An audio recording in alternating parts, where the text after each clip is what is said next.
Good afternoon. You're all very welcome. My name is Brian Nolan. I'm Director of the Employment, Equality and Growth Programme at the Institute for New Economic Thinking at the Oxford Martin School. And it's a great pleasure indeed to welcome David Willetts, Laura Gardner and Conor Darcy from the Resolution Foundation, who are going to be presenting on an age-old problem, exploring Britain's new wealth divides. And having had a sneak preview of the presentation, I can assure you that they have some very striking and interesting findings, and I think they will have no difficulty at all stimulating a very active discussion. And we're also very fortunate to have Professor John Muehlbauer from the Institute of New Economic Thinking in Nuffield College to respond to their presentation and to focus on some of the key issues.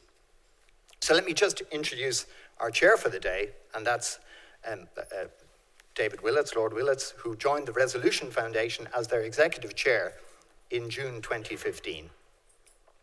Having been Minister for Universities and Science, attending Cabinet from 2010 to 2014, and having been a Member of Parliament from 1992. And previously worked at the Treasury and the Policy Unit at Number 10. So he was well ahead of the game in that he's written widely on economic and social policy, but his book, The Pinch, How the Baby Boomers Took Their Children's Future and Why They Should Give It Back, was among the first to highlight the issues, and that was 2010, was among the first to highlight the issues that have very much come to the fore and that we're going to focus on now. So I will hand you over to David to take us from here.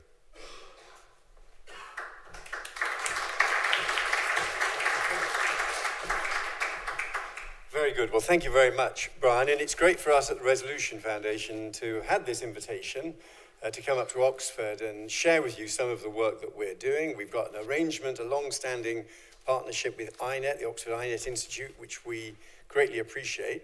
And of course, that in turn is linked to the Martin School, and the Oxford Martin School did their own excellent piece of work on intergenerational issues, which came out a few years ago. So this is a common theme that we are all interested in. And we've now set up at the Resolution Foundation an Intergenerational Commission, which I chair, but with representatives. We've got the Director General of the CBI, TUC, researchers, academics such as Paul Johnson and John Hills.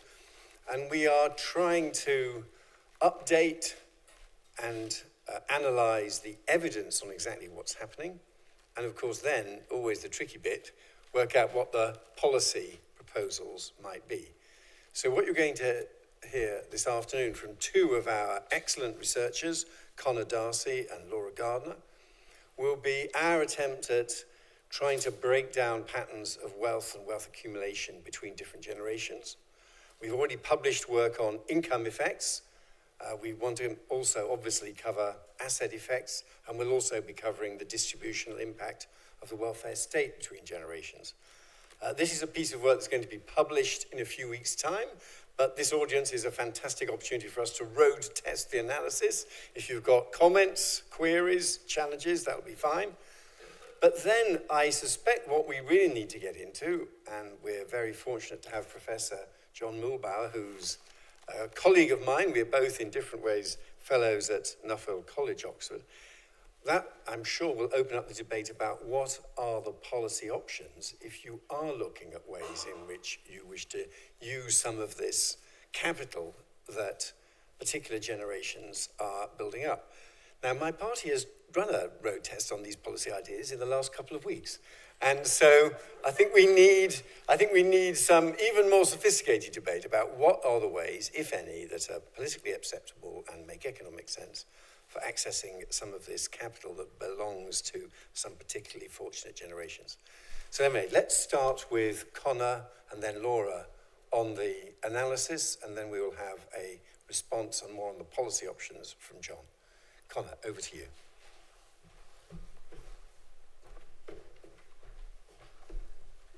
Thank you very much, David. So, as David already mentioned, this is our kind of first road test for a lot of this analysis, so it'll be published in a couple of weeks. Keep an eye out for it then, but some of these figures might change a little bit, but just to get, this is a kind of a good sense of where we're at currently.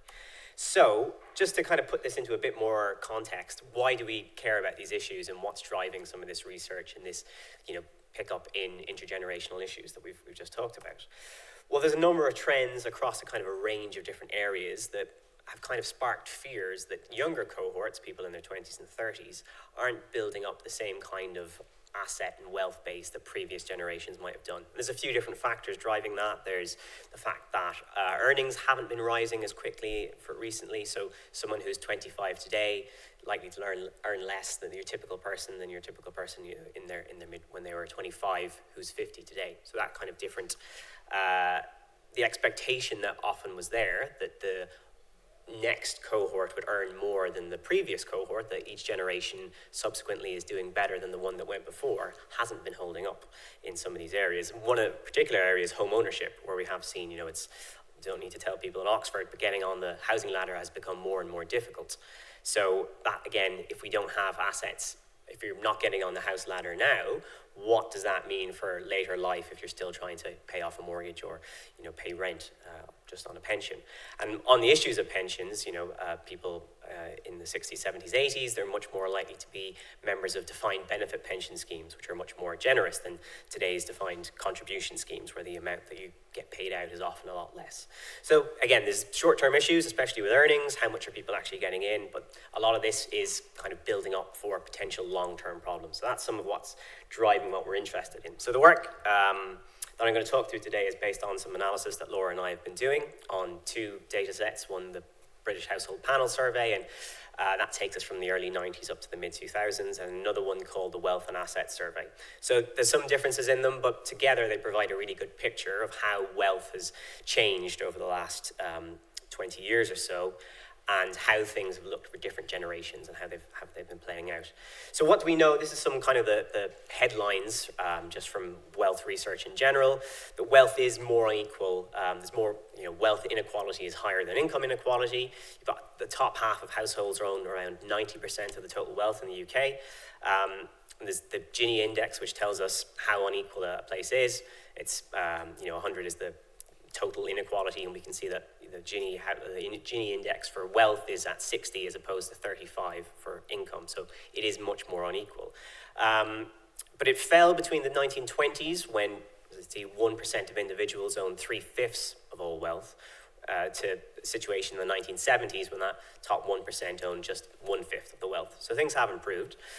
And over the past couple of decades, sometimes I think the media discussion would make it out that things have gotten much, much worse. But what we've seen actually over the last few decades on wealth is that there hasn't been a really big shift in this. And in fact, it may actually have fallen further, that inequality, sparked in one important way by home ownership spreading more throughout the 70s and 80s. So then, this kind of gives you the overall picture. So the red line here is that Gini coefficient that I talked to. So from the mid-90s, where we start our analysis, it's fallen and it's stayed fairly flat in recent years, with a very slight tick up most recently. But what we've also seen with the blue line is that's median wealth. So your typical household, how's their wealth grown? And we can see that it's actually grown quite rapidly over the last decade and a half. So there's been quite a big jump up. So it's a mixed story of high resting inequality, but without too much drastic change in either direction in the last 25 years or so. So then let's get into this question on cohorts. So don't be overwhelmed by this chart. But this is basically showing you each of these lines represents a group who are born at a different period of time. So hopefully you can see it, but each of those lines is representing a different generation. So you've got on your far right here, the grey line, the appropriately grey line, is people who were born in the early 20s, and this is the time period in their lives, and we're watching them. So along the x-axis here, we've got the age of the oldest adult. So we're going right from people in their 20s up to people in their 90s, and this just tells you when they were born. So on the y-axis here, we've got how much wealth they have. So this is, I'm not even going to get into the juicy bits here, but this is just to make one point that when we talk about wealth, the kind of unit that we're focusing on is really important. Do we just look at individuals? Do we look at households as a whole? Or do we look at adults within households? Because that obviously has really important consequences for how we think about how evenly wealth is distributed. So the approach that we've taken is to look at adults within households, so per adult, but on a household basis, if that makes sense. And just to draw out the difference here, the dotted lines show you households, and the solid lines show you per adult within families. So just to basically make the point that if you just consider it on a per adult basis, there's less wealth than if you just looked on a per household basis. So there's three key elements of wealth that we focus on in this research. So the first one is pensions. And what we see here is for people born in the 40s and 50s, here kind of the blue lines around the center, we can see that there's been really strong growth over the past 8 years or so that we're looking at here. So you can see that the total value of their wealth really shot up. And the encouraging picture here is that the younger cohorts, the kind of the more yellow and purple ones on the left, in general, they've been tracking so far. So we have seen the pension wealth of younger people keep pace roughly. But I think one of the big questions is, as I mentioned, not as many young people today have defined benefit pensions. If when those younger cohorts are getting into their 40s and 50s, will we still see that really sharp uptick that we see for the baby boomer generation, or will that start to trail off and will more of a gap open up? There is, of course, auto-enrollment, which is going to help some younger people, but whether that's really going to match the pace is a big question. So the second element that we've looked at is housing. And again, this is a picture where we've seen everyone who was old enough to be kind of buying a house in the 90s and early 2000s when house prices were really rocketing. They really benefited from this, and we can see that property wealth for everyone basically rose very sharply. But again, this question of the haves and have-nots, if there's more people in the younger generations who aren't able to get on the housing ladder and aren't able to take full benefit of, maybe we won't see these kind of rapid increases again, but at some point there might be another housing boom, then that raises questions for, what does that mean for the long-term inequality and affordability of housing, which obviously John is going to talk about later on. And then the third key aspect that we focus on is financial wealth, and it's just worth pointing out in terms of the scale of each of these. You can see on the y-axis there, we're talking around between 0 and about 18,000. Obviously, much more important is housing, where we're talking about up to 140,000, and indeed pensions, where we're talking around 100,000. So financial wealth, less important, but still, worth focusing on. So again, this is one where maybe the difference between the youngest cohorts and their older counterparts are a bit more striking, where some of these gaps between how much the typical person in each of these cohorts actually has are really large. So again, what that means for the future, I think, is an interesting point to pick up. And how does that all add up together? Well, I think this is bringing together those three different points, and we can see signs that the younger cohorts, the millennials and Generation X, haven't been able to keep up with the baby boomer cohorts. So again, if that assumption that every generation does better than the one that went before, so that they have a bit more wealth, rang true, we'd expect these lines to be slightly different. So you'd expect the lines further to the left to be above those ones to the right, if that makes sense. But what we actually see is quite large gaps between people at the same point in time. So if I can just go over here. So this is saying someone who is 40 in this cohort here is significantly below where they would be at the same point in time. So it's definite. That would have been a lot easier. They can't hear you online. Okay. So the key point is that people at the same age aren't building up the same amount of wealth that you would have expected them to have. And again, the consequences for that are really important. I'll hand over to Lord to talk about some of the gaps within cohorts and also how that wealth has accumulated over time.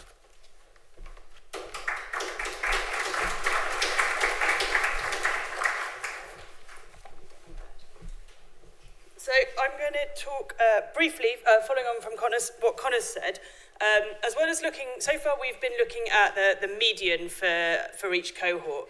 And that's usually a really good guide to how a cohort's doing overall. But when it comes to things like wealth, where in really important ways you either have quite a lot or none, such as which is often what happens in terms of whether you own a house or not, it's really important to think about what's going on within cohorts. So what this chart shows, it's the same kind of setup as the one Connor's been walking through, but it shows the share of the whole cohort's wealth that is owned by the 10% wealthiest in that cohort, so a top 10% share, which is a nice way of measuring wealth inequality. And we've also looked at the top 1% share and top 50% share and the Gini, and they all show a similar shape. And wealth is very unequal when you're young, so you can see this chart kind of tailing down, and then it kind of flattens out within cohorts over the rest of the life course. But there's tentative signs here. I think it's not strong enough, given it's so young, to draw a conclusion, that we've got the younger cohorts, the millennial cohorts, coming in more unequal at the same age than the ones before them. And that's not desperately surprising, because we know, as Connor mentioned, that home ownership has fallen quite rapidly at those ages. Given how important housing wealth is to overall wealth, the fact that that's getting more shunted up towards the top 10% is probably driving some of that. Now, this may well flatten out, but that is definitely something for us to keep an eye on and something we're going to explore further. And it's shown, I should say, you can see inequality ticking up at a given age for all the older cohorts too. Now, as Connor showed you on his first chart, the overall Gini, which is similar to the overall 10% share, has been fairly flat over this period of the Wealth and Assets Survey data. It ticked up slightly in the latest, but there's some stronger pickups for some of these cohorts than at the overall level. So an interesting question here about distribution within cohorts that some of the overall wealth inequality measures may be masking to some extent. And I've mainly put this chart up because it's beautiful. And it's my favourite chart at the moment, but this is trying to communicate a similar thing. It's the same pattern on the lines of median wealth for each cohort that Connor showed you a couple of slides ago. But here we've put the 75th and 25th percentile round it as bands, so you can see sort of the range of the middle half of each cohort in terms of their wealth. And as a similar interesting story here about inequality, the thing I'd highlight is if you focus on the bluish cohorts in the middle, which are the baby boomer cohorts, you had, when wealth was still more or less tracking at the median, we have a situation in which each cohort's P75 is tracking at least the cohort before, up till we get to Generation X, but the P25s at the bottom are falling behind. So lots of our work shows that the baby boomers done quite well, but I'd suggest over this period we should potentially be concerned about the bottom section of baby boomers in a way that looking at the top half or the median might mask. And we know that a quarter of pensioners, for example, don't own their own homes, and while pensioners have done quite well in recent years, I think this highlights that issue might not be going away as the baby boomers continue to retire. So that's a whistle-stop tour of our findings on cohort wealth trends and a little bit on distribution within cohorts, where I think we've got some interesting and concerning signs coming through. The last part of our presentation, which I'll whiz through briefly, is thinking about how did this accumulation happen? So how have these patterns come to play? And we've mentioned some of the factors like home ownership rates within cohorts. But the method we're exploring here in what I'm about to talk through attempts to distinguish between what we're calling active and passive savings behaviour for each of these three main wealth classes. And this builds on some work that the Institute for Fiscal Studies did a few years ago, and we've very closely borrowed their method and are talking to them about how to use it. And what we're doing here is the fact that both of our data sets are longitudinal, so we can follow the same households over time. So between two waves of the data, we can look at the housing wealth, for example, in wave 1 and wave 2, and we can look at, did you accumulate more wealth because you bought a house, or because you've paid off your pension, or did your house just rocket up in value? Now, the former of those two things we'd consider active. Paying off debt's an active action. Buying a house is pretty active. I have no experience of it, but it looks like it's a bit of an active process in every sense. So living in it while it shoots up in value, maybe not so active. So I will briefly explain how this works for each of the asset types and show you the results. So I'm going to start off with pensions. Now, this is a little bit different here. The key thing to understand about pensions is it's really hard to compare the value of defined benefit and defined contribution pensions. Defined contribution is pretty easy. You've got a bunch of money in your pension. Defined benefit's a future promise. And what the Wealth and Assets Survey does is it values defined benefit pensions as the size of defined contribution pot you'd have to have to buy that level of pension in the market today. So it kind of creates an equivalent. Now, what's happened in recent years in the pensions market is annuity rates have, in the last 40 years actually, they've plummeted. They've gone down really fast. And what that means is that every time they keep revaluing that defined benefit pension in the Wealth and Asset Survey, it gets more valuable because the equivalent, with annuity rates going lower and lower, the equivalent DC pot you'd need to get that same promise has gone up. So that's probably quite complicated. This is the most complicated of the three, but because it's not the individual that bears the risk in DB, that their pension essentially has been getting more valuable in recent years as the market has moved. And the method we use, borrowing from the ISFS, essentially decomposes those valuation changes in the defined benefit bits of people's pension wealth from active pension saving. Active saving is accruing more years in a scheme or just putting more money into your DC, like lots of us do. So the dotted lines on this chart show those same pension wealth trends that Connor talked about. This is the mean this time. But they show only the active bit of the savings. So they take out all those valuation changes between each wave that I was talking about. And what they show is that for the older cohorts, more than half of the pension wealth growth we've seen in this period, which is admittedly quite a short period, is just those valuation changes. It's just DB looking more valuable relative to DC because of what's happening in the wider market, not those people saving more, increasing their earnings, or accruing more in a scheme. Now, this is only a short time period because we only have data up to here, but we know that annuity rates have been falling for 40 years. So we're going to try and construct a hypothetical longer time series of this to show you how much of a difference these kind of valuation changes made in the 90s when longevity estimates were shooting up and DB was suddenly starting to look very expensive for lots of firms. So that is pensions. Financials less interesting, so I'll pause briefly on this, but this essentially says, aside from actively putting money into financial assets or paying off your debts, how have those assets done relative to a kind of benchmark stock market index, if you like?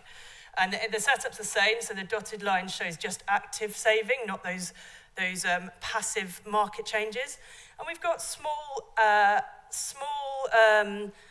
but noticeable passive gains. That's the gap between the dotted and solid line, particularly for the older cohorts, but more or less across the board, and some weird stuff going on in the middle.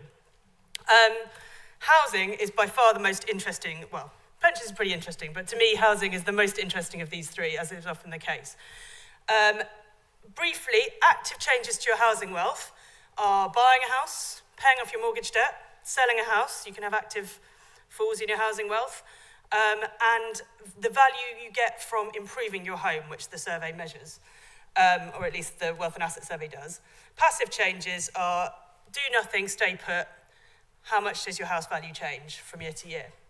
And this chart, as with the previous housing chart Connor showed, we've got a longer time series because we've been able to join the BHPS data with the Wealth and Asset Survey, the more recent stuff, which is nice because we get to look back. Big picture here. All those cohorts that have seen this big spike up in housing wealth, the baby boomer cohorts in particular, and those born in the 40s before them, a large part of the wealth accumulation looks like it's been passive, just benefiting from those house price increases, not actively changing their housing wealth. That's, again, the gap between the dotted and solid lines. For the millennials and Generation X, so far, none of that's happened. They're pretty much tracking. There's not much going on the left-hand side. Question as to what happens in the future, but as Connor said, if far fewer millennials are in home ownership, whenever the next housing boom comes around, you wouldn't necessarily expect their line to shoot up as quickly as previous ones did, and therefore them to benefit from some of those passive gains in the same way. So that's far too much talking from Connor and me. I'll wrap up with a few key points to take into the discussion. Our research shows that younger cohorts aren't tracking their predecessors at the median, with big questions about how much further apart those lines might get in the future, given the different composition of pension wealth and differential rates of home ownership. There's some indications that we might be starting to worry about inequality within cohorts. Those P25 baby boomers are not looking so good as the ones at the top, and the youngest cohorts look much more unequal in their 20s. And there's emerging evidence that much of the wealth accumulation we've shown across older cohorts could be said to be down to external factors like changes in pension markets, what's happened to house prices, and changes in longevity estimations, rather than their own personal savings behaviour. If you buy that, and you're very welcome to challenge us on it, our question to John and to all of you and to our commissioners as we push on with this project is, given that wealth taxation generally isn't very sensitive to changes in value in the same way that your income taxation is, does this change the nature of the debate in terms of how we tax wealth, how we capture those changes in value, or what the right balance should be between taxation of income versus income and consumption versus assets and capital? Thank you very much.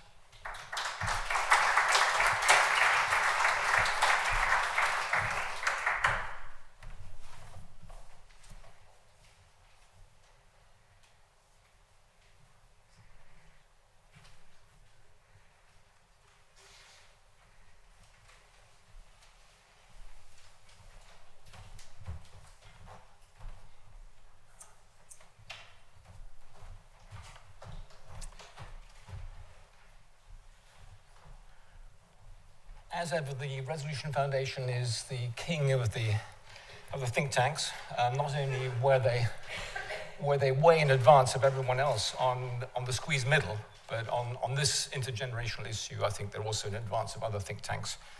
I think the post-1980 cohorts are highly disadvantaged. I can see quite a few young people in the audience, and I'm sure they will see some of these issues. The house price boom has already been mentioned. Of course, low interest rates compensated by stricter access to mortgage equity, mortgage credit, hurt those without the bank of mum and dad. And low interest rates make it harder to save for that housing deposit. Now, the cohort income profiles, which were shown in a previous version of these slides, don't show the real gains between cohorts seen previously. So in other words, the later cohorts do less well in terms of income. That's particularly so when you include rent. So generation rent is particularly disadvantaged. The demise of the defined benefit pension system has been mentioned.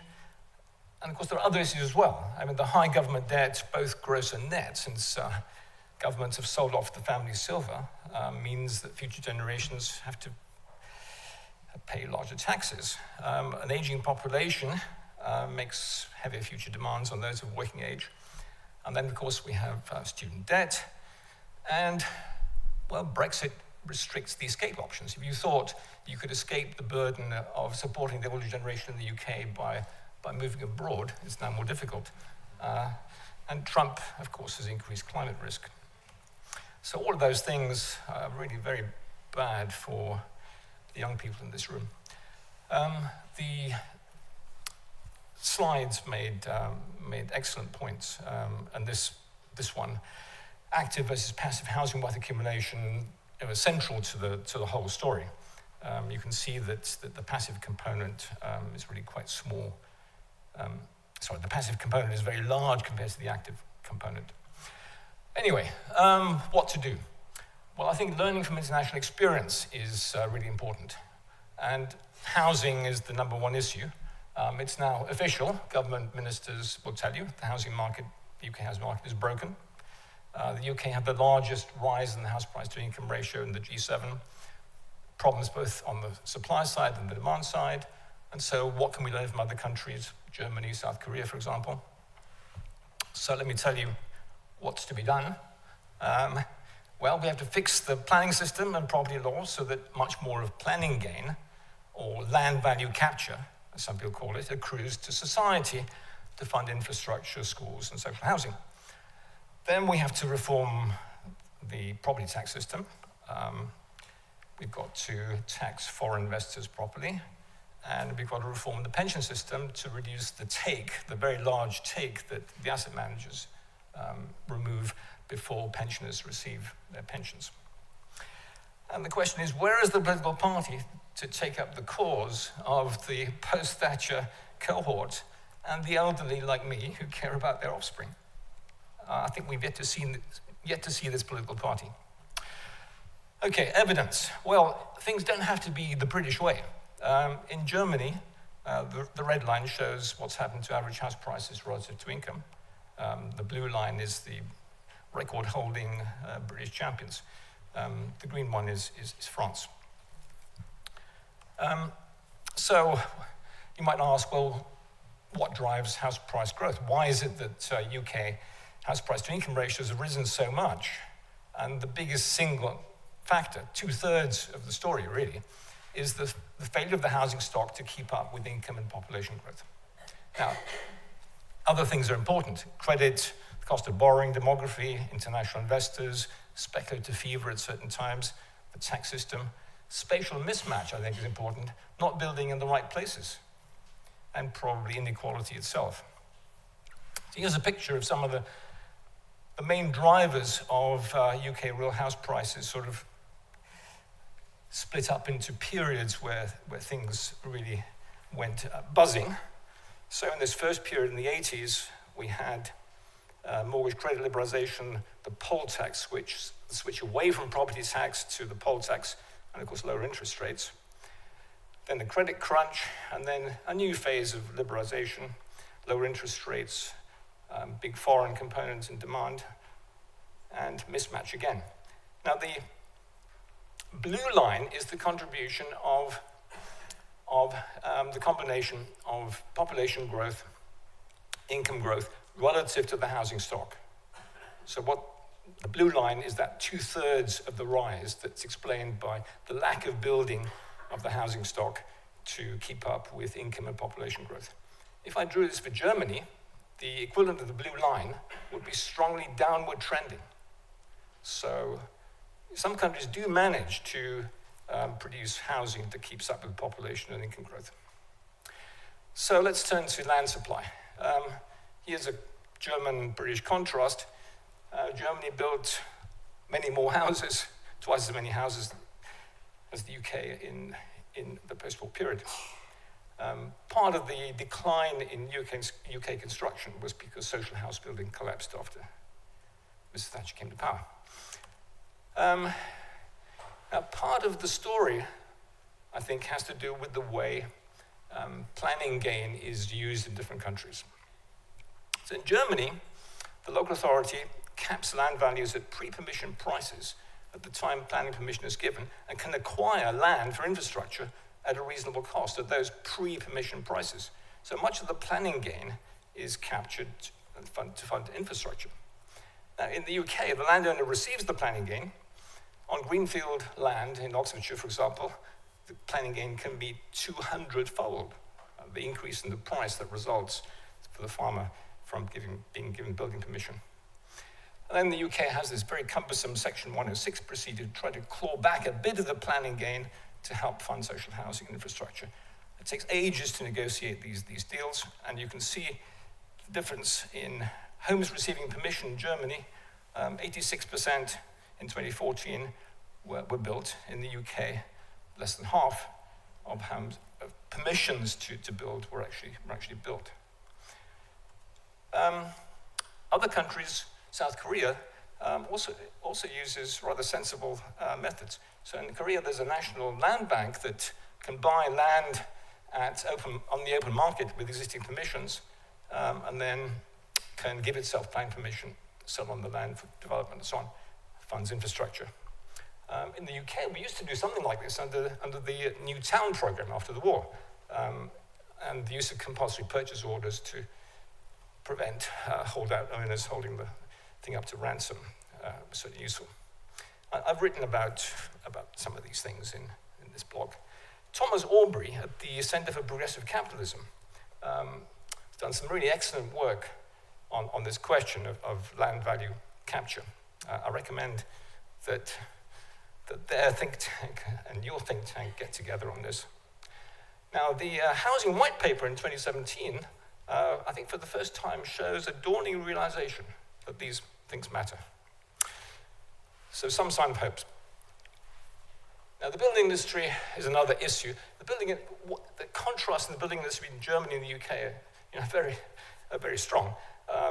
They have a lot to do with the whole infrastructure of credit markets and planning and so on. In Germany, you've got relatively small builders, a stable market, incentivize long-termism, quality, customer service, and access to credit, and so on. That's part of why the supply response in Germany is better. So property taxation next. Again, comparing Germany and the UK.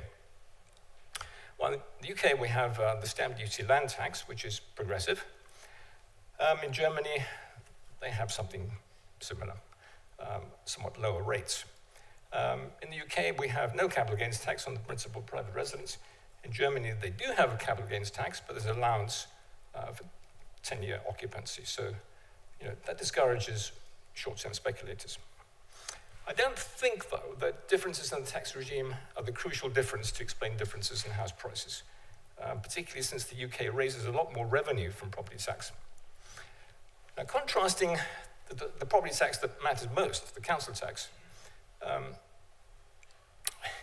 the council tax is unique in the OECD. We're the only country where the highest tax rates are paid on the poorest housing, with the most expensive housing paying no more than moderately expensive. There are discounts for second homes for single people, a poverty trap because of the council tax relief for poor families. One of the consequences of the council tax is inefficient use of space in desirable locations. It encourages the conversion of multifamily residences into single luxury mansions, which reduces housing supply. The poorest local authorities tend to set the highest rates. And, as I said, a lot of revenue gets raised this way in the UK. Germany has a sort of trivial system of property taxation. I think they're going to be revising it. So how could we reform property tax? Well, the simplest would be just to go back to the old domestic rates that we had before the poll tax came in. Domestic rates are like property taxes in most civilized countries. The owners pay, there aren't single person or second home discounts, taxes are proportional to value. But what we really need is regular revaluations and, crucially, a deferral option. The deferral option is really central, I think, to any property tax reform. A deferral means that every year of non-payment increases the public stake in your home, registered at the land registry. So with a 0.5% of value tax after 10 years, 5% of your home would be owned by society. And you'd have to settle up when ownership is transferred. Now, it's crucial because it destroys the use by the wealthy, by the Sunday Mail, of the cash poor widow and expensive home argument against property taxes in general. This is always trotted out. Property taxes are bad because of the cash poor widows and expensive homes.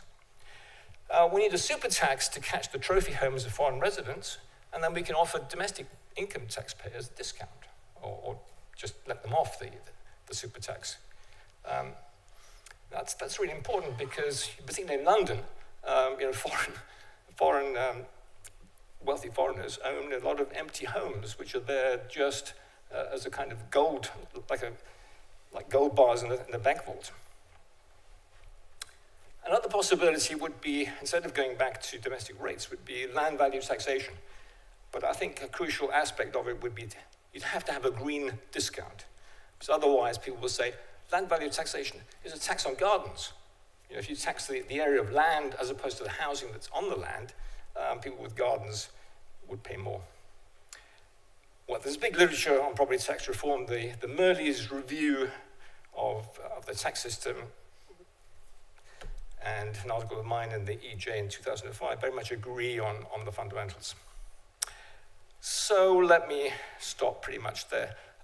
One other interesting contrast between the UK and Germany is in the rental market, and I think rental market reform would be part of a package that would make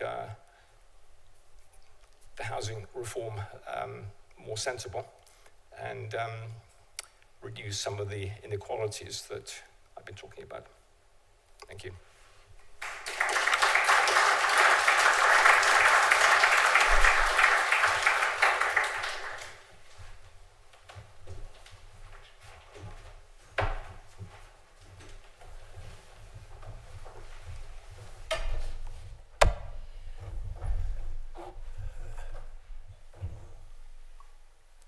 Good. Well, you've had some fascinating presentations there. Now it really is over to you with questions about the analysis or indeed on the policy implications. And if you could, you give your name and organisation where appropriate, that would be great. Oh, we have a roving mic as well. I think there are two gentlemen here in the... I've just got to say very quickly that this is being filmed and live webcast, so please bear that in mind when you ask your question. Right. Thank you very much. Yep. Hello. Well, my name is Barry Jones. I'm a professor of engineering at Brunel University, actually an emeritus professor, so you can listen to me. But I'm very interested when I hear economists because they always miss out the main thing. The main thing, of course, about this story is that there was a war called the Second World War. I was born sensibly, as I'm age 77, I was born sensibly in 1940. So the first important thing is to be born in the correct year. And it seems to me, if you're going to get this message over to our politicians, but more important, to the blue tag in our shires, and I come from Malvern. Malvern has 1/3 of its population is over 65. Within probably 10 years, it will be over 40%. And I keep telling them they're dying in the streets. You know, what are they going to do about it? Or are they still go out voting Conservative? Or somebody's going to pay for all this social care that they need, etc. And when I point out to them what the students are having to put up with, they say, oh, well, we had it hard. So the first thing I want to say is there is in these areas of the country where we've got so much problems and how to solve our problems, because these people just don't want to solve the problems. And I'm afraid it's David's party which is principally based upon these wretched people who don't want to solve the problems. And I know them, I hear them, and I think, my God, you know, as an engineer, I know damn well what the solutions are, and these bloody people won't want a solution. So I think you've got to start talking in language which the ordinary man in the street can understand. Right. I listened to both Laura and Connor, and I really would like to help you get this language into something that somebody can understand. Right. Okay. I'm going to collect a couple more. I think the gentleman straight behind you was at the point. Right. Yep. Jay Bosworth. I had a question for the two researchers on might be a fairly naive question, but when you're talking about the differences between the inequality between different age groups rather than within, the cascade effect that's going to happen with these elderly people who are sitting on all this wealth, presumably a number of those people further down, younger, are going to inherit that wealth. There's going to be a transfer there. And you just, as far as unless I dozed off, you didn't mention that. Right. That sounds right. Two questions. Then I'll take another couple of moments. Laura, do you want to comment on that question, which seemed to strike a chord with the audience? What about this? Yeah, that is a really good point, and we should have mentioned that. So the idea that obviously not all this wealth is going to just disappear when these cohorts die. It's going to be inherited. Apologies for not mentioning it. We're doing a follow-up paper that specifically looks at the inheritance side of things. So this is the accumulation paper, and it'll be followed up by the decumulation paper. But there is evidence out there already, and what the work that the Institute for Fiscal Studies has done suggests is that inheritances are rising overall. So they're going to play a larger role in younger cohorts' asset accumulation relative to previous cohorts when they were young. But there also already are and are likely to be very unevenly distributed. So you mentioned the points I was making about inequality within cohorts. If I were a betting woman, I would bet that the role of inheritances in that picture would be to increase inequality within cohorts, because we know that there's basically a lucky half of millennials and Generation X who have parents with significant housing and other assets and are likely to receive the majority of inheritances. So sorry for not bringing it up. Rest assured we're doing work on it, and I think it raises the importance of the questions I was asking about inequality, because I think it's likely to drive inequality up, not down. Right. Anything you want to comment, Brian, on either question? No, I do have some sympathy for the first point being made, I must say, in the sense that as your own work and as John's very nice tour through possible policy responses, brings out, the technical fixes for many of the distinctive problems that the UK faces in this area, many of which are traceable back to the 1980s. It isn't enormously difficult to come up with policy interventions that might well very substantially improve matters, both in terms of housing and in terms of taxation.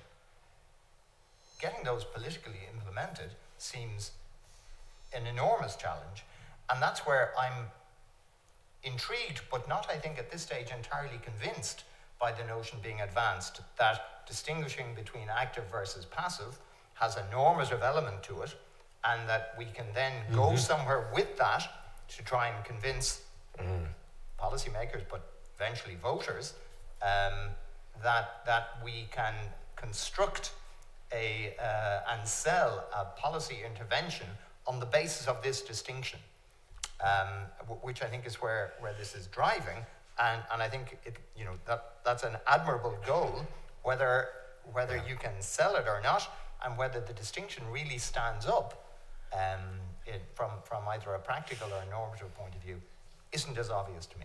Right, very interesting. Conor, do you want to comment? John, anything you want to say? Well, I think understandable language is what we're striving for.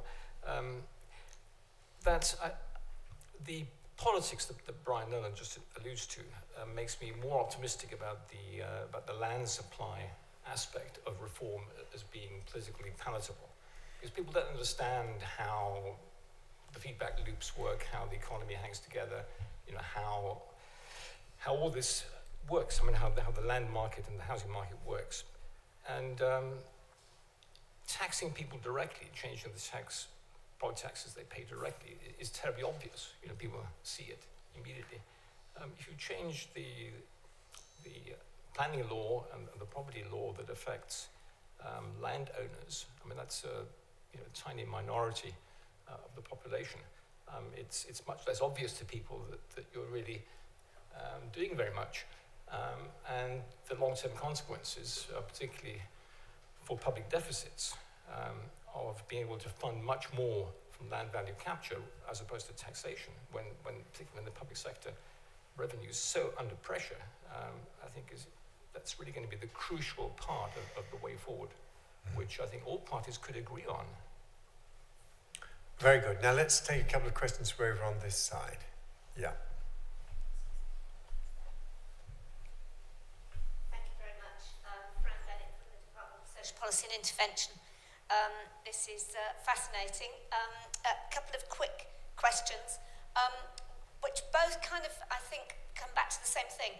The first is about your decision on individuals and households, and the work that's been done by Karen Rowlingson and colleagues, but also Heather Laurie and Manyi Khan, about the increasingly individualised nature of wealth accumulation within couples, and whether, therefore, that's the right decision you've taken, particularly given other things going on politically which are increasingly driving us towards our own financial security as the sort of be-all and end-all, if you like. And the second question is linked to that, in that, would you agree that it's partly the degradation, really, of collective income security that is driving people to put more value on accumulating and then hanging on to that wealth, as we were being told just now, given that increasingly it is only means-tested benefits which are available to people whose income and livelihood are threatened? Yes, and in the front row here as well. And then we'll move, and the next set of questions we'll take from the back of the room, yeah. So David Hendry, Professor of Economics at Oxford. One of the issues that does impinge on this is healthcare and old age. And a lot of the clinging onto assets is people who haven't got a clue how much it's going to cost them and are very worried by it.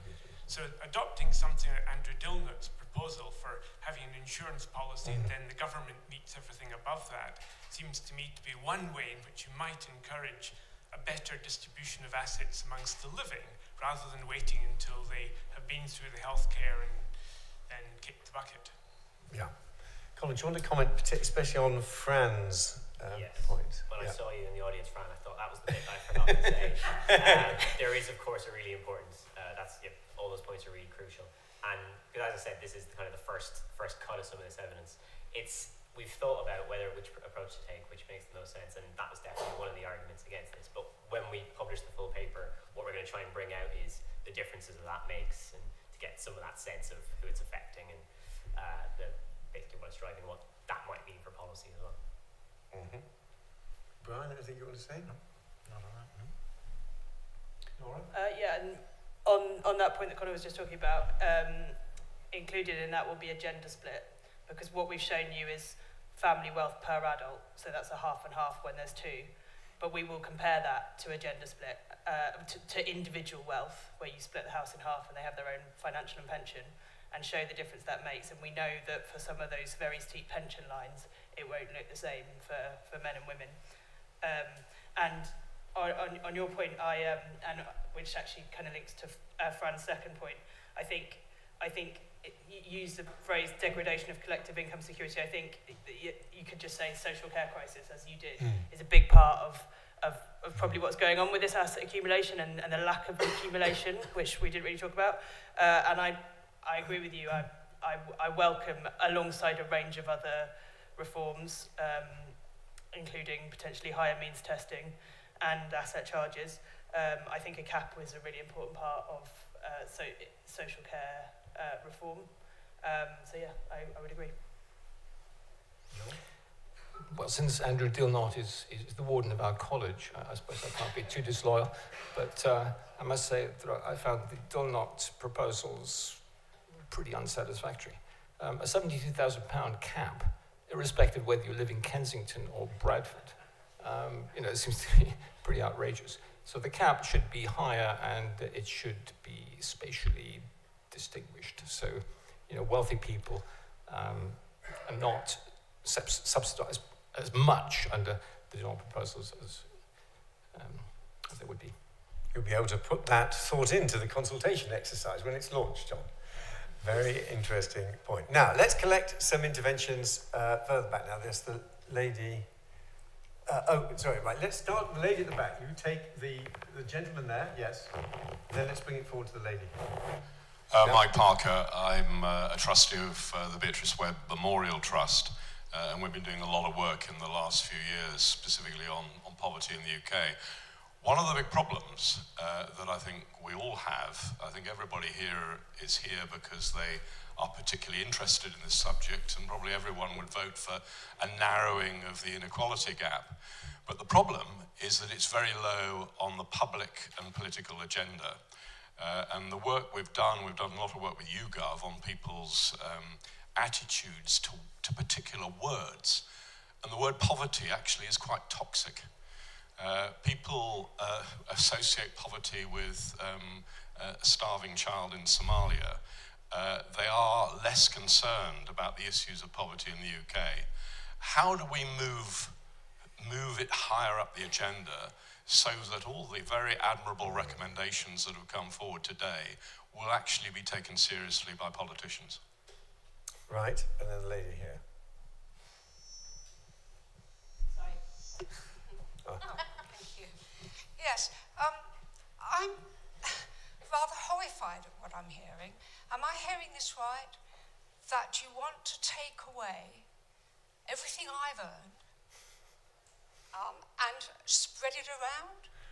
Because I haven't managed to get my secure old age except by hard work. I was born just after the war into nothing, and I worked sometimes 24 hours a day to build my own law practice, which became successful. So the money that I have, I earned, and I want to give it to my children and my grandchildren so that they have a good education, so that they can do good also. And I'm horrified at the thought that you're plotting ways to increase taxes this way and that way to take away what's mine. It's very important. Have I got that right? I think it's very important to have that side of the argument. As a former politician myself, I'm very aware of it. Now, John. Well, the kind of property tax reform that I'm talking about isn't about raising the take from property tax. It's about having a fairer property tax, because at the moment, people in poor housing actually pay very high rates of property tax in terms of percentage of value. It seems to me very unfair that the marginal tax rate for people in £3 million houses should be zero. Why shouldn't they pay in proportion to value? Like, poor people pay much higher tax rates than rich people. Why? How is this sustainable? Laura? Yeah, I think it's a really good challenge. I think the wider context for lots of the issues that our Intergenerational Commission is exploring is that most estimates suggest the amount we collectively are going to need to spend on health and care, for example, in the next 20 or 30 years is going to go up. As they're called baby boomers because there were a lot of them born. As that cohort enters retirement, we shift from a large working age population to a much smaller working age population paying taxes to support a large older population. And really good work that we're updating by John Hills shows that if you're part of a large cohort, over your lifetime, you're a net on average, you're a net withdrawer from the welfare state because there's not so much tax need to be paid when you're of working age, smaller cohorts in front and behind. And the reverse is true if you follow those up and you're working when their health and care needs paying for. So this is the large demographic challenge we face as a welfare state. And I think it's in that context that while it's always really tough to strike the right balance in terms of whose income and whose assets our tax system draws upon in order to provide the things we all collectively need, there are good grounds for thinking about the balance between income and wealth and the progressiveness, as you've been talking about, John, of how we tax wealth to meet those needs, given who are going to be the main users of those public services. Now, Brian or Connie, either you want to comment on the poverty question earlier? Well, I think it's obviously striking that in when one is doing research on wealth, we had a couple of references to the bottom 25 or the 25th percentile of the distribution, but by and large, the poor tend to fall out of the picture because they don't own their own houses and they have accumulated very little over their life course. And as Fran pointed out, are faced with means testing, which makes it extremely difficult to accumulate in the first instance. So while we're looking at issues of taxation, in a sense, I think it's really important to look at the flip side, which is how we treat through the transfer system and how we essentially penalise people who try to accumulate, who are in that part of the income distribution, via the transfer system. And that's just as important to inject into the picture. Yeah, I think that's right. And one of the challenges that we get as well is that we're basically saying take things away from pensioners, cut benefits to pensioners, which is totally not what we're trying to say. It's the whole commission's work is about being intergenerational fairness, and that's within the generations as well that we're really concerned about. So those pensioners who, as Laura was mentioning, are some who are still renting, they don't own their own homes, they're trying to afford that. That's a group that we're really concerned with, as well as lower income people across the board. And I think in terms of the overall attitudes question, that's one that we're planning to do more work on, getting into how do older people feel about younger people, how they're doing, and that question of, if I worked hard, what does that mean for my future? But, the flip side of that is younger people also working very hard, trying to build up assets, but without, some of the benefits of all those facts that John showed about the supply of housing that's available, I think is one of the challenges that is out there. So I think there's some polling already been done showing that people, there's more and more awareness of the difficulty of getting on the housing ladder or getting affordable housing. So I think it's one of these issues where, in some ways, as it worsens, it becomes higher up the agenda, and hopefully there'll be more action and will on it. I don't think we can expect attitudes to change, so we do have to work with people as they are. I would say, and too often we go to seminars where people say if only voters voted differently, everything would be fine. Well, as a former democratic politician, I tell you, elections make you focus on what people actually vote on, which is even not necessarily the same thing as they publicly say they're going to vote on. But the way I would try to address your challenge, and the very first question, would be, are you confident that someone like you now starting off in their career would have the same opportunities as you have had to build up your legal practice and build up your wealth? What? For many, many years as well, I made myself ill with it. Yes, and my children are working hard too. I brought them up to work hard. And let me tell you, it's very difficult these days to find among British people the will to work the way I worked. I am finding that the people that I've been hiring from abroad they've got a completely different work ethic. And I'm an employer. Even to decorate my house, a Polish man is doing a terrific job. I couldn't find anybody else to do it. So what's gone wrong? Well, I would say it has got tougher for children, but we've got a lot of other people who now want to intervene. Let's go down this row here, the gentleman, and then the two ladies behind. Yep. Thank you. My name is Dane Coust, and I'm Director of the Campaign for Universal Inheritance. The lady in front of me wants to create the maximum amount of inequality of opportunity in the next generation.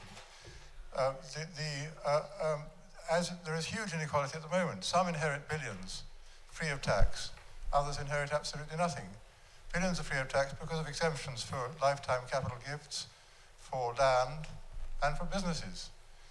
So when you're considering the inherited inequalities, will you consider abolishing the unlimited exemptions for land and businesses, and also introducing gradually a citizen's inheritance, rather than what's being discussed nowadays as a citizen's income? And the citizen's inheritance, basic for young people at about 25, financed by can be clawed back by progressive tax on what is received. That's enough for me. But okay. Now, and then thank you. Behind you there was yes, that. Yeah. Yes, hello, my name is Jessie Ronasheva. I'm a default student here, and I have to speak for the younger generation a little bit. About time. Because I really have, just as many of the young people here, have been working very hard to be able to study at Oxford and have been getting loans, getting part-time jobs and so on. And I really have to disagree with the inherent value of your question that the younger generation is simply lazy and does not deserve to have the structure set in the same way that you have had in all those cohorts that we were talking about. And I think the entire discussion today was simply to make sure that our opportunities are similar to what they used to be in the past. And I think that's basically, in a nutshell, what the panel was trying to say. I don't think anyone's trying to take your wealth away from you. I think what everyone has been suggesting today is to figure out how to make sure that we, as a younger generation, as well as pensioners, who are also potentially in danger, get their fair share amount of the social justice system that we're trying to create. Thank you.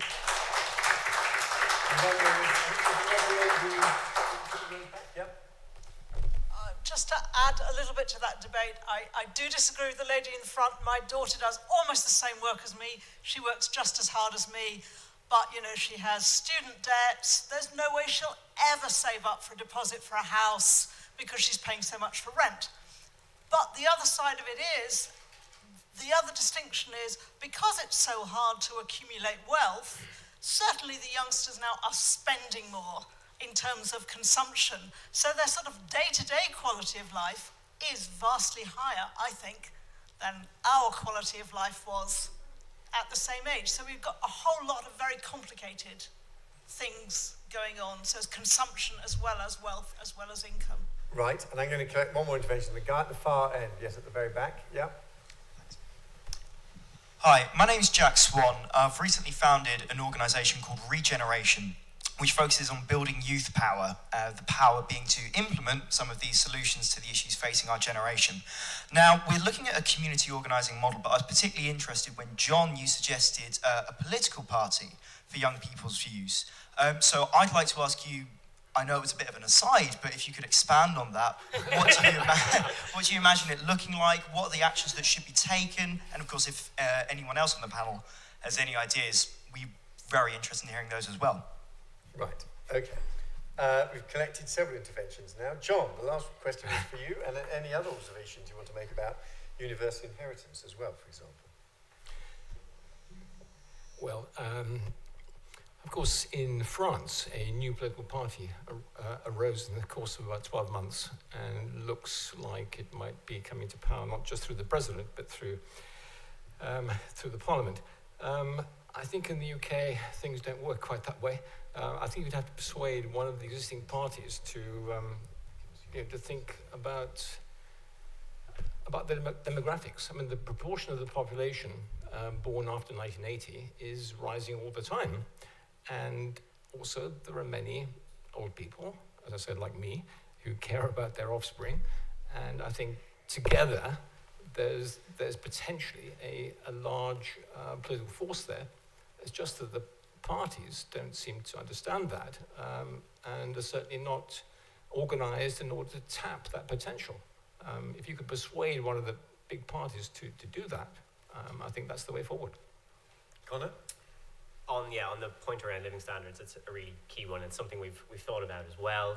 And it's something that we're going to try and dig into a little bit more with a couple of pieces of work that we're doing. So we want to get into a little bit on how consumption patterns have changed, but also attitudes and how people feel about the relative luck or otherwise of, someone growing up today who has access to infinite information with the internet, has much better, opportunities to travel and experience the world, how those weigh up. But I think in general, there's always a sense that the next generation will do better than the previous generation. I think that's what everyone aspires to, that your kids will, have an easier or more fulfilling or interesting life than the one that you had.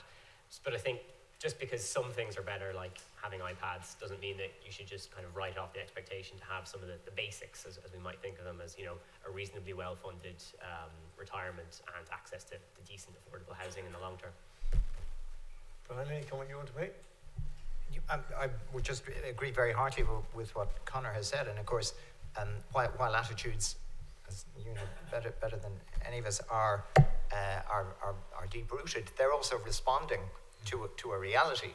So if the reality that one faces is that to be sure of being able to afford social care in the unfortunate event that you need it for a lengthy period, and to be able to give your kids a leg up in the housing ladder, in the housing market,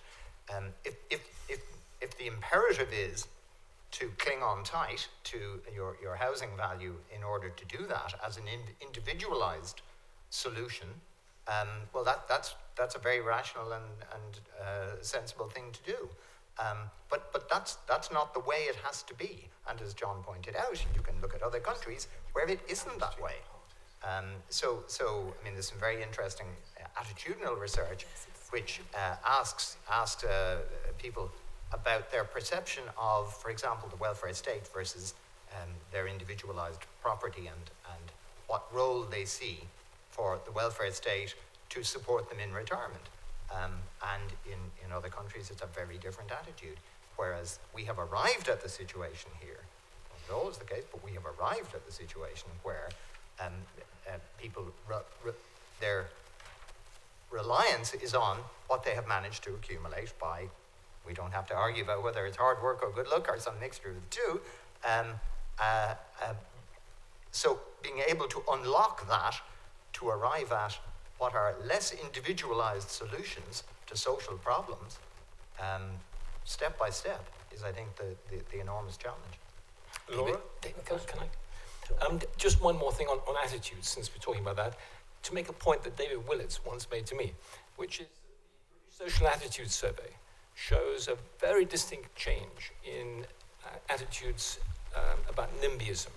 So when asked in 2007, certainly before the financial crisis, whether you favored building in your local area, it was 60% or something, or 65% said no, we were opposed to that. In more recent surveys, the proportion of people opposed to building in their local area has fallen very much. It's halved. So there is a shift in attitudes among the wider public that understands that some of the difficulties the young people face. Yeah. Laura. On the gentleman who spoke about the inheritance issue and citizen inheritance, it's a really interesting idea. I think you dropped us an email before the event, and I owe you a reply, but it definitely something we'll look into, and we haven't spoken about inheritance and inheritance taxation that much, but I think it comes back to the point the first two gentlemen in front of you made. Inheritance is a really big aspect of this. It's potentially going to widen the inequalities, but in terms of the politics of it, you couldn't come up with a less popular taxation solution, and our potentially slightly wonkish attempts to distinguish between different types of wealth accumulation. We obviously haven't convinced Brian.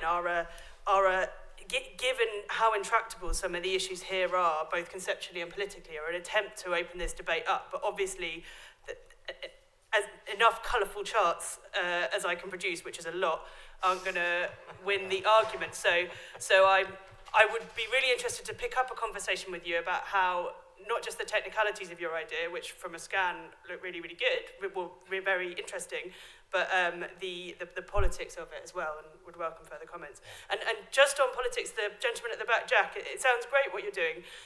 One thing we often say with our Intergenerational Commission is, what we're talking about isn't a generational war. As John's just alluded to, there's increasing shift in attitudes across groups. So I haven't made my mind up yet about whether a millennials political party would be a good thing or not, because I think the issues our Intergenerational Commission is describing are collective issues, and I don't know if drawing factional generational lines in terms of how we solve them is going to be the best way forward. So I'd encourage you to think in those terms, Jack. Very good. Very statesman-like intervention, Laura, as we'd expect. working with you for 18 months, David. Now, we're getting a bit tight for time, so I'm going to ask for the interventions to be brief. We're going to have there's a row here, and then we're going to take some hand here. There's about 3 hands across. Les? Yep. Hi, my name's Andrew Kaplan. I'm with the Department of Social Policy and Intervention, and I had a question that was prompted by, I believe, the last slide on housing and this balance between home ownership and renting. Because it does seem that, particularly in the United States where I'm from, and I imagine as well in the UK, that home ownership has been, at least in the social idea of accumulating wealth and how people will be able to get more wealth going forward. But what my question is how do you balance that given the trends in a place like Germany and South Korea, where home ownership rates are much lower than they are in a place like the UK and the United States? And should social policy attempt to encourage more home ownership for the next generation, or should we try and encourage alternate forms of accumulation? Right. Yeah, now, there's some other people on to your left. Yes? Hi, Tony Bovey. I've lived in Oxfordshire for over 40 years. I don't work, so all of the people working here work very hard for my pension. Just a few points of comment and specific facts. Oxford has the worst ratio of aggregate income to aggregate house price in Britain. But that's not true all over Britain. So all of these aggregates that you've been coming up with, both intra and intergenerational, need to be very specific. There's some parts of Britain where we don't have the housing problem. The second point is about the construction industry, and it's a point well made that is increasingly become financialized. It's become speculative rather than just commodity capitalism. And it's the same thing that's happened in America with GE, where they made more money by speculation than making commodities. Right. And then coming on from that is that housing and the wealth in housing and asset appreciation and debt have become a key structural part of the economy we have now. A lazy way of saying it's a key part of neoliberalism. Right. Thank you very much. It's both a cause and an effect of the problem we have. Okay, and then the gentleman on the far side. I'm Daniel Scharf, I'm 64. My accumulated wealth has had the effect of trashing the oceans and the fisheries, trashing antibiotics, trashing soils, and trashing biodiversity. Now, I suspect that's all come at a cost, which the next generation are going to have, if they're going to repair those things, they're going to have to pay for. I've got a question. And that is, I think that land value capture is a zero-sum game. It comes out of inflated house prices. If houses were sold at the cost of building them, there would be no value left in the land. So you're going to have to find other forms of taxation. Right. I think there was a striking statistic that a British citizen, to have got to the level of GDP we have in Britain, historically has got more carbon use behind us than any citizen of any other country on the planet. Now, we had some questions, I think, on this side as well. Now, and I'm also keen to see, are there any younger people who have not yet spoken up who want to do so? Yes, you're definitely a young person, so this lady, and then, yeah. Thank you. I wanted to ask why, in as much as our medical profession failed to do anything about obesity as it rolled on and on and on and on, and they'd seen it all in America, why did we sit back and do nothing about the rising house prices? Why was nothing done about estate agents' fees and all that kind of stuff? And why have we not had rent control when we see it going spiralling out? I met a young man, student, who pays £500 a month for a bed and a wardrobe in a tiny space. Yeah. He's a student. Yeah. Gentleman there, far in. Oh, sorry. Yep, I know. That's it. Yeah. So, I'm John Huffmeyer. I'm affiliated with the Center for Mutual and Employee-Owned Business here at the University of Oxford. I just wanted to make a point more broadly as an inequality researcher who works worldwide that when I first came here 6 years ago, I started asking people how you develop wealth in this country. And 100% of people have said something related to real estate. But the statistics worldwide, beyond Korea and Germany, really show that when you do regression analysis, that if you try to prioritize raising the house ownership, that your Gini coefficient actually goes the wrong direction from my perspective. And my worry is that you may be taking a little bit of a rear-view mirror approach here, looking at the past, when in fact the UK will become more like everyone else, where these types of innovations may not work. My question is, why not think about some other concepts that, to the language that was used here, the question, thinking about this from a poverty perspective, why not look at it from a prosperity perspective and incent things like more employee ownership for diverse companies? You've got the great example of a company here with the John Lewis Partnership, but mostly serving low-income people who only get some profit sharing. So the question would be, why not incent, perhaps through no capital gains tax, employee ownership across the country? Thank you. And then the lady there, yep. I'm not that young. I'm perhaps like a baby boomer or whatever. I'm close to 50, and I've lived both in China, US, and this country. And I have to say that it's a really lovely country to live. Your NHS system is, compared to US, it's just, I think it's the best thing. But my question is, this question of land tax is being talked about a lot. But do you wonder, so you introduce this land tax, and what will happen? Well, what these people who accumulate the wealth, work really hard for the wealth, they're going to think about it and go, guess what? I'm going to downsize to a smaller house, so I don't pay that tax, and I'm going to put the money in something else. So then you're going to go chase, and you're going to increase capital gains tax, and And the other question is for the young people is, so my question is, have you thought through, if you introduce this land tax, right, then what is the impact on whether people are going to sell their big houses and downsize to a smaller house, or whether people are going to,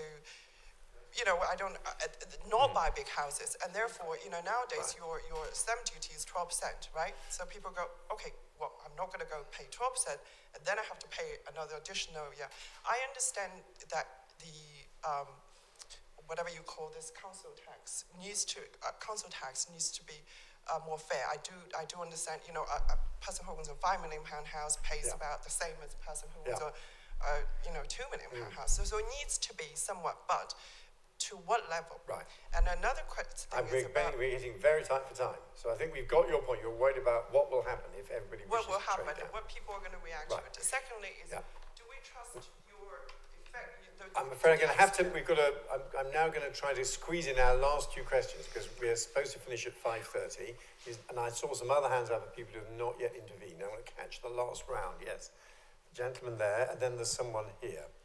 I will be very brief. I'm Edward Haddis of the Las Casas Institute of Blackfriars Hall here. Someone just said that it is conceptually and politically difficult to solve these problems. I'm just wondering if it's really conceptually difficult. I mean, we're going to divide up a pie that's going to be a certain size among different generations. That doesn't sound complicated in theory. It's obviously politically extremely challenging, as we've heard here. But I'm just wondering if the panel would admit that really we're talking about a very simple idea of there's a certain amount of wealth and we have to divide it among the nation to do that. Right, and the gentleman here.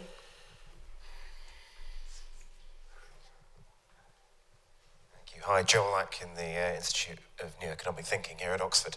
I just have a couple of completely unrelated points in reaction to people who've spoken previously. Number one is that I rent. I'm in my late 20s now, and my rent does not track inflation. My rent increases, do not track inflation. They go up way above inflation every year, whereas my wage doesn't. And secondly, regarding the point about the political party for younger people, I don't think we should be demarcating on lines in terms of age. And also, who would vote for the political party for young people? Because young people simply just do not vote. You do not see young people voting in the large numbers of, sort of 50-plus people who've accumulated their wealth and are completely unwilling to divide it fairly and where it should be taxed and might be taxed in the future. They're not going to vote for that, are they? Of course. So. Right. Okay. Very good. I think now we should turn to the panelists for their final comments. Feel free to pull the threads together as well as responding to any specific points that you've heard. And let's go through in the order we began with. Brian, anything you particularly want to say? I'd just go to the point about whether we're just talking about how to divide up the pie. I don't think we are, because this is not an economically functional model that we're currently operating.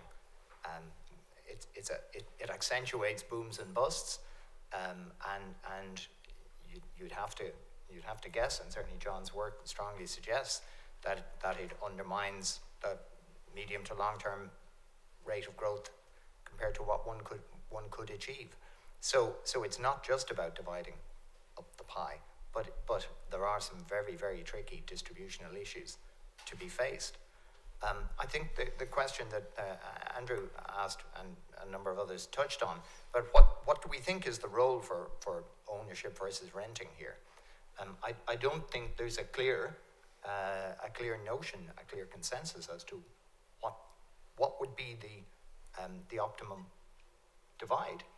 And in a sense, it's a little bit hard to make progress unless you have some sense of how much the society wants to see home ownership as the dominant model, where somewhere between 3/4 and 80% of households in an ideal world are owners, or whether we're actually comfortable moving towards a model where the ownership rate is very much lower. In such a world, the distributional issues getting from here to there are really profound. Mm-hmm. Connor? Yeah, to follow up on that point, I think that there's talking about the rents increasing much faster than inflation and whether rent control is the right approach. I think we'd in general say that doesn't tend to end up with the best system, because if you're a landlord, you don't want to go into a system where you're not going to get rising rents. But even if, we're always going to have some portion of the homeowners, we're always going to have some portion probably of renters, rather than saying exactly what the right proportion is, although that's an important discussion, we should also be saying how do we get good quality renting? How do we make sure that there are some controls or some kind of limits to keep a decent standard within those places? And I think just the other point that I think Toby made was about the regional differences and how much this is just an overall view. I think that's something we definitely want to get into a bit more. But in some ways, you know, the home ownership issue in particular gets characterized as this is a London and the southeast problem. But what we've seen is actually some of the steepest falls in home ownership for young people especially have been in much broader places like Manchester, like West Yorkshire. So I think this is something where, you know, this is a concern that does stretch just beyond the southeast, and it's probably going to get, you know, spread out further. So the kind of, this is more of a snowball and more public interest, I think, in this. Laura? Not much to add. I think a lady near the front asked this, sort of following from what Brian said, why was nothing done about this? I don't know. I have a sense that the kind of dominant view for a long time was that private renting was a quick stop on the journey somewhere else, and that our dominant housing sectors were social renting for some poorer households and ownership for the rest. So I think in terms of the shorter term fixes, it's interesting that this is the first election where we actually have a fairly similar housing offer from both main political parties. They both acknowledge the need for both a stronger government hand in house building and more stability in the private rented sector. So I think for too long we didn't really see private renting as a real thing that people did for long, and certainly not as something families did. And it's only just dawned on us that because of some of the dysfunctionalities that Brian and John have really accurately described in the market, we are, and our Intergenerational Commission will be addressing what the policy what the policy interventions around private renting and stability and security in the private rented sector should be, as well as interventions around things like supply, ownership and taxation, because even if we can think of the place we want to get to, it will probably take us quite a long time to get there, and we know that there's lots of people in the private rented sector today. John? Well, on home ownership, just a historical point. Spain has, I think, 82% home ownership rate. Italy in the high 70s. Germany, 46%.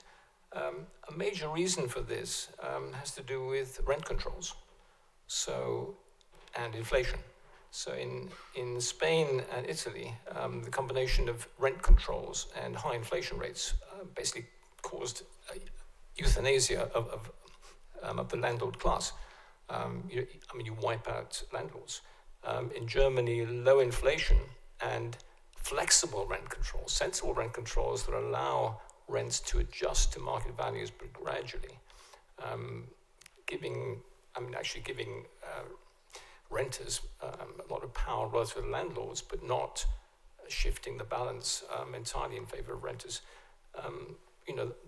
That's the reason why the German rental sector is as large as it is, and the turnover rate in the average tenure in German renters is about 10 years. In the UK, it's 2.5 years. It's a stable model that works well for many German households. It would be nice, to at least to have that option. And so I'm not in favor of home ownership as a social goal. I'm in favor of a stable and neutral, tenure-neutral tax and policy regime in which the market will evolve towards what suits people. Well, that's been fascinating. Let me just make two final comments on my own. I mean, first of all, there's been a lot of discussion about could we change attitudes or what will people vote for, all the issues I'm very aware of. And people do care about their children and grandchildren, and younger people do care about the quality of life of their parents and grandparents. So that is a great starting point for this debate. In a way, what's happened, however, is that we've become very preoccupied on everything we can do for our own kids, and we haven't thought so much about children in general.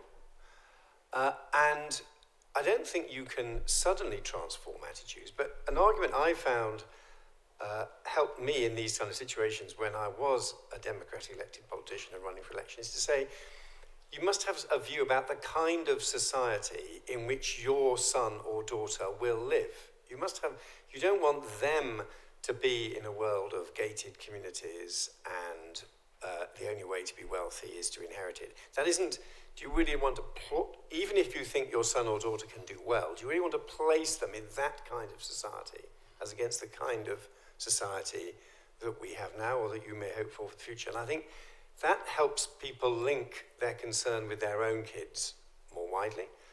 And secondly, although, and I referred to this at the beginning, my party has got into this controversy about social care, and John has referred to it already, but part of the reason for the controversy was an attempt to tackle a problem, namely the need to finance social care, without imposing the burden on future generations, instead trying to find a way in which you could use accumulated housing wealth and expect people to draw on that for their social care. And the response of the electorate is a warning about how people have yet to be persuaded about those sort of propositions. But it was actually an attempt, however flawed in design, it was an attempt not to impose these costs on future generations. So it is a reminder of the environment within which politicians themselves have to operate. But anyway, it's been a fascinating session. Thank you all very much for coming along, and particularly thank you to our panelists for their very illuminating comments. Thank you very much.